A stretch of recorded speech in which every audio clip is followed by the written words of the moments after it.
How about BRICS? You know, the BRIC states are like 6 of them, and they were trying to destroy our dollar. They were going to say, you know, they wanted to create a new currency. They probably wanted to use the yuan. China, they wanted to use the yuan. And Biden said, well, this is a tough situation. There's not much we can do about that. We can't help that. I said, oh, we can help it. So when I came in, the first thing I said is any BRIC state that even mentions the destruction of the dollar will be charged a 150% tariff. And we don't want your goods. We don't want to partake. And the BRIC states just broke up. I don't know what the hell happened to them. We haven't heard from the BRIC states lately.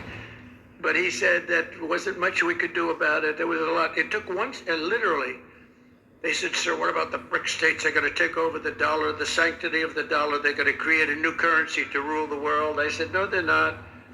They said, yes, they are, sir. They said it. I said, no, they're not. Tell them 150%. Hello दोस्तों, global affairs आप सभी का स्वागत है। मैं हूं साहिबान।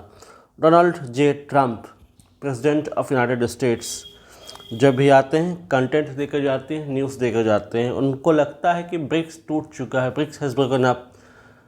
उन्होंने कहा एक पब्लिक मीटिंग में अपने वोटर्स के सामने कि ब्रिक्स अब टूट चुका है, ब्रिक्स इफेक्टिव नहीं रहा, क्योंकि ब्रिक्स ऐसा काम कर रहा था जो कि बिल्कुल एंटी अमेरिका था और एंटी अमेरिकन मेजर्स के कारण हमने कुछ ऐसा किया कि ब्रिक्स टूट गया। यानी कि ट्रंप ने कुछ ऐसे जियो पॉलिटिकल स्टेप्स लिए होंगे जिसके कारण ब्रिक्स टूट गया। लेकिन क्या वाकई ये रियलिटी है?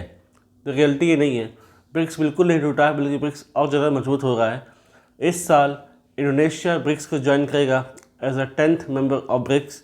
ब्राज़ील ने इस बात की घोषणा की कि ब्रिक्स में इंडोनेशिया 10वां सदस्य के रूप में शामिल होगा और ये 10 मेंबर बॉडी बनेगी। दरअसल ब्रिक्स को लेकर एक प्रकार से इनसिक्योरिटी आप यूएसए में और वेस्ट में देख सकते हैं, क्योंकि शुरुआत में ब्रिक्स, जो कि ब्राज़ील, रशिया, इंडिया, चाइना और साउथ अफ्रीका का एक्रोनिम है, बना था एज ए ब्रिक। और ये कंसीव किया गया था by the economist gym O'Neill के आने वाले समय में ब्राज़ील, रशिया, इंडिया, चाइना ये टॉप इकोनॉमीज़ होंगी जो कि ओवरशाइन करेंगी एग्जिस्टिंग इकोनॉमीज़ को, जो कि वेस्ट में और यूएसए में हमें दिखाई देती है। ब्रिक्स के बढ़ते स्टैचर, बढ़ते सिग्निफिकेंस, बढ़ते इकोनॉमिक पावर को देखकर यूएसए और वेस्ट वाकई चिंतित थे। और जब ट्रंप आए, और ट्रंप अपने इलेक्शन कैंपेन में कई बार कह चुके थे कि BRICS is a sucker country और इनको ये बिल्कुल भी डिडॉलराइजेशन नहीं करने देंगे, तो एक डर था कि ब्रिक्स आएगा, ब्रिक्स अपनी करेंसी लेकर आएंगे, यहाँ पर एक अलग करेंसी में ट्रेड एंड कॉमर्स होगा, तो डॉलर की सिग्निफिकेंस कम होगी। तो इसको लेकर भी बात उठी थी कि हम ब्रिक्स को बिल्कुल डिडॉलराइजेशन नहीं करने देंगे, हम ब्रिक्स की सिग्निफिकेंस को ज़्यादा पनपने नहीं देंगे। हालांकि ब्रिक्स करेंसी की अगर बात करें तो इसकी छोटी सी झलक कजान समिट में देखने को मिली, जहाँ पर एक ब्रिक्स करेंसी का स्पेसिमेन देखने को मिला जिसमें हमारे देश का ताजमहल भी दिखाई दे रहा था। यानी कि अगर पॉसिबल हुआ तो इन फ्यूचर ब्रिक्स की अपनी करेंसी होगी, जहाँ पर ब्रिक्स मेंबर्स आपस में ट्रेड एंड कॉमर्स करेंगे। लेकिन अगर इंडिया की बात करें तो इंडिया में पीयूष गोयल जो केंद्रीय मंत्री हैं, उनका ये कहना है कि sharing currency with China is unthinkable. खुद विदेश मंत्री एस जयशंकर ने इस बात को रूल आउट किया है कि ऐसी पॉसिबिलिटी नहीं है, और रशिया ने भी इसको बिल्कुल भी रूल आउट किया है कि ऐसी कोई पॉसिबिलिटी नहीं है। लेकिन साथ में उन्होंने ये भी कहा है कि BRICS is very much alive and is very much expanding. BRICS के कजान समिट में बहुत सारे मेंबर्स जुड़ गए थे और आने वाले समय में और जुड़ने के इच्छुक हैं। बहुत से जो देश ऐसे हैं जो ब्रिक्स को ज्वाइन करना चाहते हैं और अपनी इकोनॉमी में सुधार करना चाहते हैं, ताकि उनका इकोनॉमिक इम्प्रिंट और फैले और उनकी इकोनॉमी और ज़्यादा बूस्ट हो।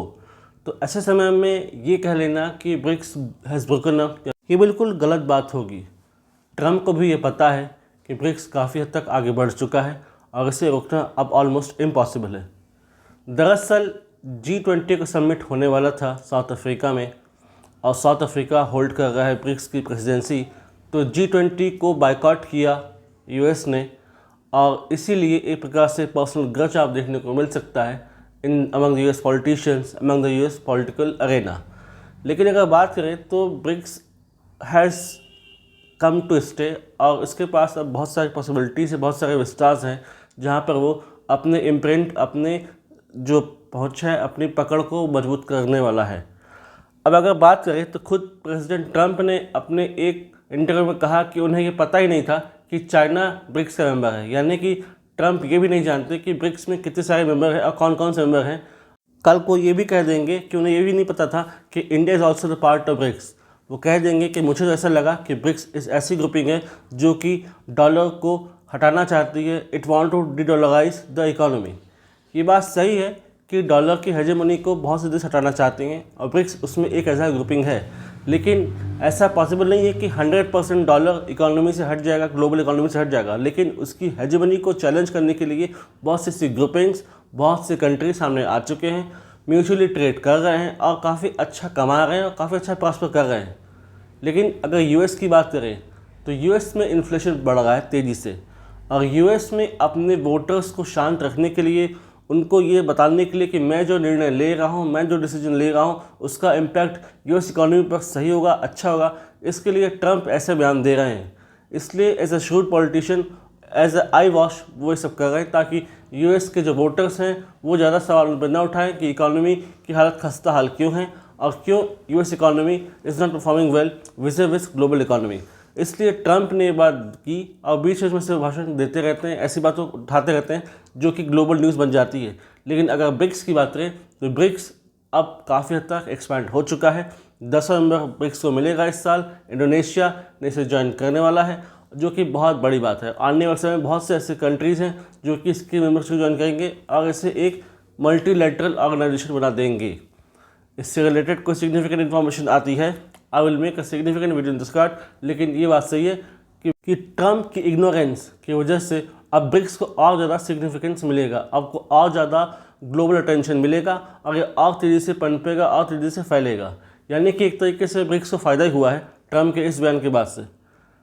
इस न्यूज़ पर हमारी नज़र रहेगी और देखते हैं कि क्या आउटकम्स इसके और निकलते हैं।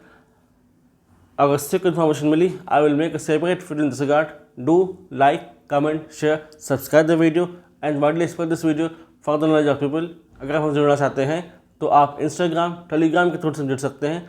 The link is given in description. Do like, comment, share the video and widely spread this video. Thank you. जय हिंद, जय भारत।